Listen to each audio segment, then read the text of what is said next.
Hi there. Please enjoy a view of Matterhorn and talk about Grand Archive TCG with me. I wanted to put this video out while the news was still fresh. So in lieu of production value, we have the majesty of nature. A group of artists who have illustrated hundreds of Grand Archive cards have set out to design their own game. Let's consider why that might be happening and what it could mean for GA. First, let's go over some business basics. Skip ahead 30 seconds if you know about suppliers and value chains. A supplier is a business that provides another business with some part or step of the final good or service that the second business delivers. For example, a food distributor might supply a restaurant with produce. From the distributor's perspective, the restaurant is a customer. Businesses want suppliers to provide the right type and quality of items in a timely manner. Another key ongoing concern is determining the fair price for that delivery. And ideally, they have good communication and nice interactions. That's a lot to ask for, and a lot of ways a relationship can become strained. It's not uncommon for businesses to switch suppliers, but it's noteworthy when a supplier throws their hat into the ring and becomes a competitor. Let's apply this to GA.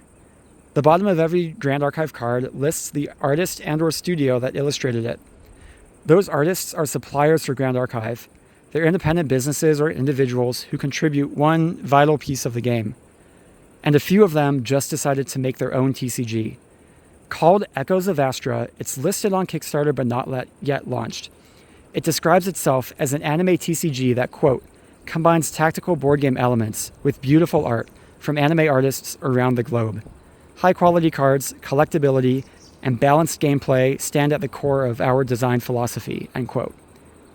What's noteworthy is that the designers of this game run Premia Studio and Parhelion Studio. Based on the GA card database, those studios combined have illustrated 23% of all Grand Archive cards. I want to emphasize that we do not know the details of the relationship, and I'm speculating about what the impact might be. However, I think there's a natural tension when a supplier becomes a competitor. Grand Archive is now directly funding a competitor whenever they pay for art. For its part, the Echoes of Astra's designers are making a difficult leap from illustration to building a TCG, which involves many more elements like game design and balance, marketing and community engagement, and running competitive events. The new game has some overlap with GA.